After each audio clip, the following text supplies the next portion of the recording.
am back. I haven't been on here in a while. Haven't done much content creating. I had a fight, was getting ready for, and then lost that fight, which just sucks, and nobody wants to do anything after that. You kind of need some time to get your mind right. You don't want to throw yourself out there too soon.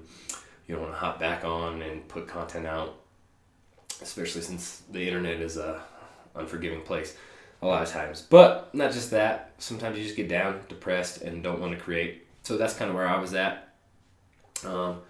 Camp was kind of negative, and I had to grind through that. And then, that's why I didn't do the vlogs leading up or after the fight. I don't mind showing that I lost. That's not like an issue to me, but it's just negativity. I don't want that shown. The camp was negative, just mentally. It wasn't like anything bad. I had great coaches. I have a great team. I have fun people around me that, lighten the mood. But just the time frame wasn't right. I didn't quite want to fight at that time. I did it, pushed through it. A lot of times I get in my own ways, and I get my own way and just mentally beat myself. And I think I was mentally beat week 1 of fight camp, and it just carried in. And the fight showed, dealing with all kinds of stuff just leading up to it. Sucks, it's rough, but you move on, right?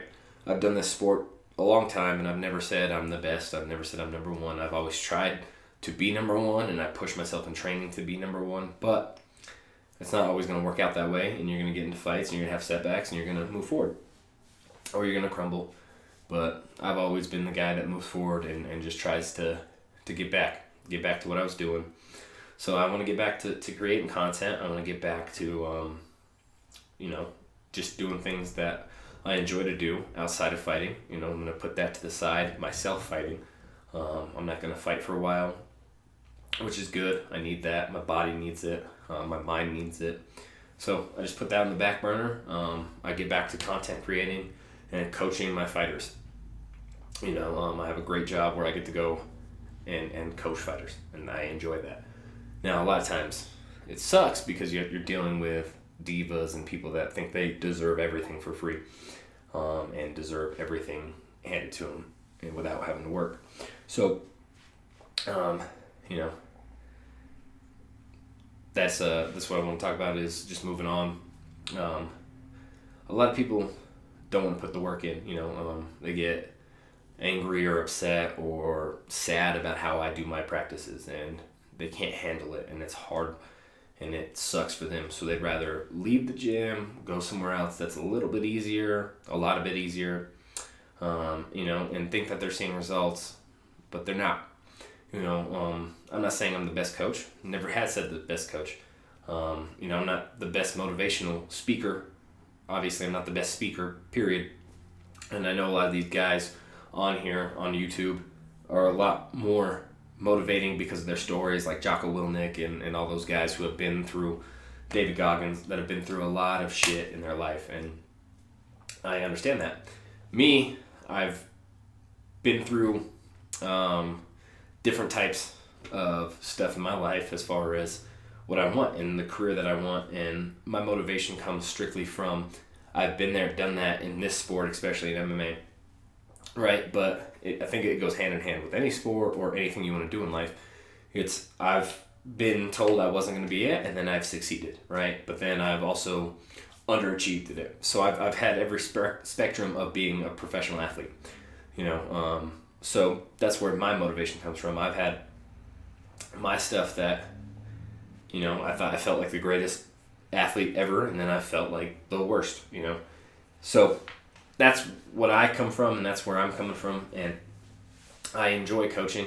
But a lot of times these fighters don't want to push, and they're like, I don't know what the disconnect is, but I've always been open and honest. I try to have talks with my fighters. I try to work around their schedule. I try to work what best works for them, and try not to do like the same camp for everybody, right? Which gets a little convoluted when you have a big class and you have to teach everybody kind of the same stuff, and build a system, which I have. I've built a very good system, and then I'll take certain fighters that have certain attributes and work with them as well, but everybody will learn that attribute.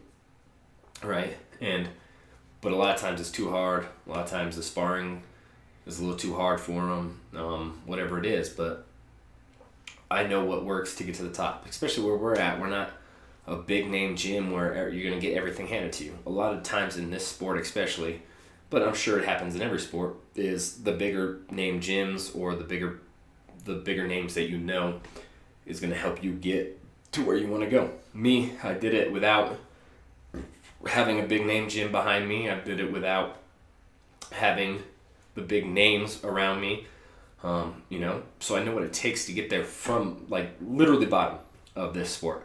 So pushing yourself and grinding and having to go through days where just the negativity sets in and it sucks.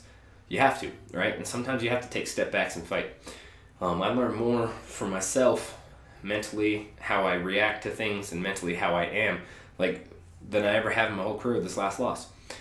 So you're never going to stop learning, and sometimes you have to lose to learn the bigger picture, right? So a lot of guys will lose a fight and be like, oh, this system's new, this system doesn't work for me, and they don't give it that time that it needs. And that's any gym. Like, if you go to any gym, you're going to have to learn a system. And once you learn the system, if you lose, you've never if you lose after one fight with them, you never really fully learn the system, right?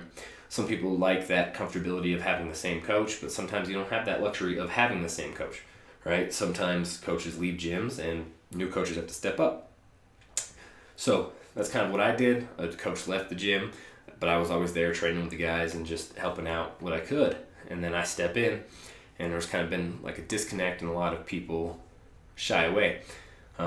Whether it's because I'm too hard at practice, what it feels like the most, or whatever it may be. But the people that stick around and become harder, they become better, and I can't wait for them to show everybody the work that they put in is what they're gonna get. I got a student, was one of my bigger students, Isaiah. Bigger in the sense that he's the bigger star fighter from the gym, quote unquote, and he's very good. But he also just lost his last fight, and he's been with me the longest. And he got taken down and kind of got hometown. The guy really didn't win the fight, but I can see how they gave it to him, close enough to give it to him in his hometown. So, but it's all progress, right? So if he takes what he learned in that fight, instead of just thinking, oh, I lost, fuck this, and he takes what he really learned in that fight, because you will learn a lot more from losing than you ever do from winning. You take that, you break it down, you get better, right? You consistently get better. And that's what it's about, and he knows that. The hard work that he puts in, he goes through more negative days than most people I've seen, right? And he's willing to grind through those negative days. And that's exactly what you need out of a student, right? Some of these other students need to take that and realize that if you go through these negative days and you go through the losses, those wins will come, they'll start racking up, and you're like, oh shit, this is what a real system feels like. This is what really learning how to be an MMA fighter or a professional athlete is, right? And I'm not saying I'm the best. I'm trying to learn more and more. But I am saying that I have a good system, and that we're pushing it, and that we're trying to be better. And just, it sucks to have that disconnect with students, so hopefully they'll listen to this, and the disconnect, we can start talking about it and break it down and see where it is, right? If you think that maybe the week is too hard, then we slow down the day, So that's what it is. You have to be open to talking to your students. You have to be open to being willing to hear what your students actually say, and not just having a conversation and then be like, cool, move on.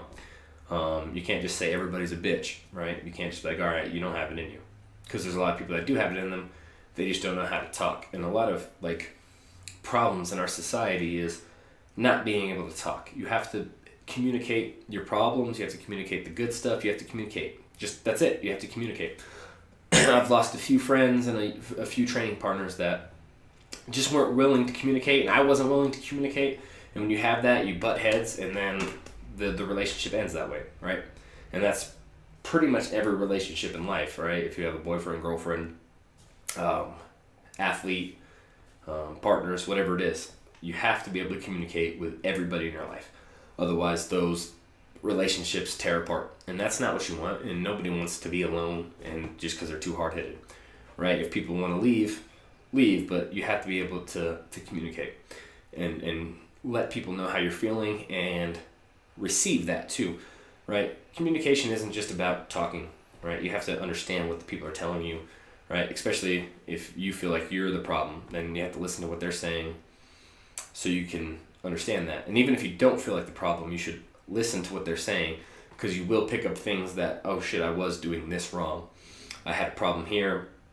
And you can learn from anybody. And even your students can talk to you enough to where, okay, maybe you don't spar this hard because you do this harder. I don't know, right? So it's just things that happen in life and things that you progress on, and that's all we can do is try to get better in life every day. So really, that's all this podcast was about, was just progressing and becoming better through everything. Through the losses, learn from them. Communicate well with people. When you lose in life and not just in the ring, learn from that. Learn from what people are telling you. Learn from what you're telling people, right? Don't just say stuff because you've heard somebody else say it. Do research for yourself and figure it out and, progress. And right now, I'm just all about the progression, moving forward, getting my mind right, getting everybody around me's mind right, and just doing everything to the fullest extent. Try to cut all the negativity out, because there's enough negativity in life that's going to bring you down if you let it affect your mind.